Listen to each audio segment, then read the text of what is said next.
오늘 제목은 우리를 부르시는 하나님. 그래서 기독 만화가로 알려진 김종두 작가님을 통해서 하나님이 어떻게 이분을 만화가로 부르셨는지, 이분은 하나님의 부름을 받고 만화를 그리면서 어떤 마음으로 만화를 그리는지, 이분의 간증을 중심으로 해서 오늘 복음 한 끼를 같이 먹도록 하겠습니다. 먼저 이사야서 43장 7절, 오늘의 본문 말씀, 이제 김종두 작가를 여러분에게 소개하도록 하겠습니다.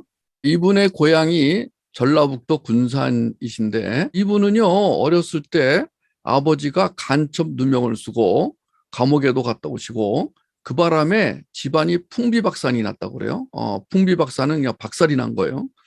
정말 얘기 들어보니까 기가 막히더군요. 그래서 그러한 여파로 어머니가 정신이상이 되시고, 형도 정신이상자가 돼서 일찍 돌아가시고, 주변 사람들이 간첩 식구라고 가족이라고 냉대를 하고, 정부는 정부대로 또 감시를 하고, 너무너무 가난하고 힘들어서 학교도 겨우겨우 다니고, 정말 학교에 갈 차비가 없어가지고 자전거 타고 배 얻어 타고 그러면서 학교를 다니고, 군산 상고를 나와가지고 중국 선교사로 가려고 그랬는데 감시 때문에 혹시 너 북한에 가려는 거 아니냐, 못 가게 막는 바람에 그것마저도 못하게 되고 가족은 흩어지게 되고, 제가 이분 얘기를 듣는데 너무 마음이 아파가지고, 아니 어떻게 대한민국에서 이런 일이 있을 수가 있지? 그랬는데 그게 하나님의 섭리하심이었어요. 물론 일부러 이렇게 만드신 건 아니지만 이분이 천직을 찾게 되는데, 첫 번째는요, 이분에게 돕는 자가 나타납니다. 이분이 중학생 때 돕는 자, 교생 실습생이 오는데, 이분이 외롭고 쓸쓸하고 아무 희망이 없는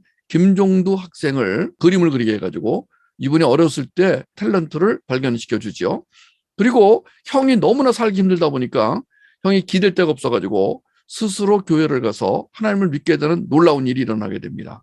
그리고 어렵게 대학을 들어갔어요. 그것도 홍익대학에 들어갈 수 있는 합격증을 받았는데 돈이 없어가지고 다시 내려가서 지방에 있는 대학을 다니면서 장학생으로 다니면서 그 대학에 들어가자마자 선교단체에 들어가서 하나님을 깊이 만나게 됩니다.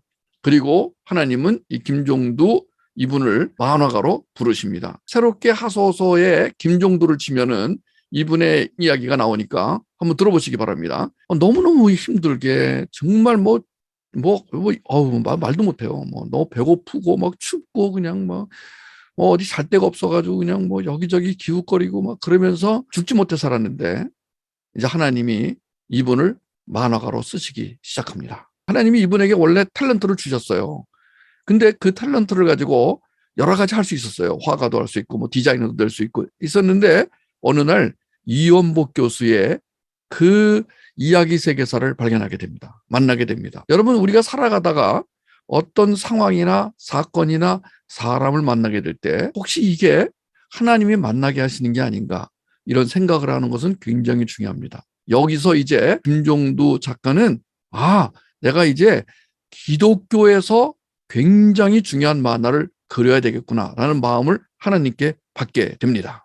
김종두라는 이분을 어렵게 힘들게 정말 그야말로 진짜 자기의 개인의 인격을 그렇게 박살을 내면서 데리고 오신 하나님이 이 어려운 책을, 칼빈의 기독교 강요, 이거를 완전히 독파하고 이해하고 만화로 그리는데 성공했다니, 이게 얼마나 놀라운 일인지 모르겠습니다. 이분의 아들은 7살 때 이걸 읽고 칼빈 막 얘기하고 그랬는데 지금은 기억이 안 난다. 그건 왜 그러냐면은 한번 읽기만 하면 안 돼요. 우리처럼 계속 NCS나 NAS나 JPA나 아니면 계속 복음 한 끼를 먹으면서 계속 훈련을 받아야 되는 거예요. 착한 건 읽었다고 그게 오래가지 않거든요.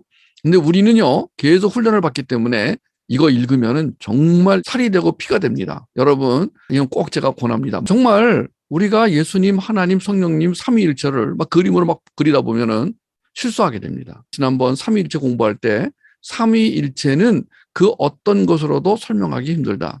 삼위일체는 이해하려고 하면 안 된다. 그거는 믿음의 부분이다. 이런 얘기를 한 적이 있죠. 그런데 오늘날 예수님을 막 너무 장난스럽게 그리고 하나님도 이상하게 그리고 그래가지고 어린이들한테 친근하게 나타내려고 하는데, 이 작가님은 그래서는 안 된다. 너무너무 중요한 얘기 하셨어요. 나는 오늘 이분의 간증을 쭉 들으면서 하나님이 이분을 천직으로 인도하신 것도 놀라운 일이지만 그 천직을 수행하는 태도는 정말 놀랐습니다. 아까도 말했지만 이분의 전체 스토리, 1시간짜리 스토리를 보시기를 권합니다. 우리가 춤을 추든 영화를 만들든 그림을 그리든 다 모든 것은 함부로 우리가 표현해서는 안 된다. 우리의 생각대로 나타내면 안 된다. 하나님을 나타내고 찬양할 때는 조심해야 된다. 자, 우리는 하나님의 부르심을 받는 사람들입니다. 전라북도 군산에서 태어나서 극한 가난과 아버지가 간첩이라는 누명을 쓰는 그 어려움을 겪으면서도 정말 10번이나 죽을 각오를 하고 목숨을 버리려고도 생각했었지만 그러나 하나님의 은혜로 살아남고 교생으로 왔던 한 교생 선생님을 만남으로 말미암아 하나님이 보내주신 기독교인도 아닌 그 교생 선생님을 만나고 그 다음에 형님이 죽기 전에 종두야 너는 교회 가라. 하나님 만나야 된다. 이 형님의 유언에 따라서 교회를 가서 하나님을 만났던 그리고 어렵게 전 장학금을 받고 들어간 지방의 대학에서 선교단체에 들어가 예수님을 만났고 그리고 정말 어렵게 공부했기 때문에 돈 벌 일이 많았지만 다 포기하고 그 어려운 정말 대상포진을 알아가면서 기독 만화가의 길을 걷고 있는 김종두 형제의 얘기를 우리가 들었습니다. 이 모든 것은 하나의 케이스 스터디입니다. 성경에 나오는 모든 등장인물들의 이야기도 케이스 스터디입니다.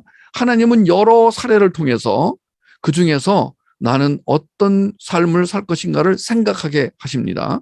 인도하시는 분은 하나님이시지만 여러 사례를 통해서 하나님은 우리가 갈 길을 생각하여 가게 하십니다. 여러분, 아까도 말했지만 여러분 모두가 하나님의 부르심에 순종하고 하나님이 그 불러서 시킨 일, 천직을 수행하는 기쁨과 감사가 평생 끊이지 않게 되기를 주의 이름으로 축복합니다. 아멘.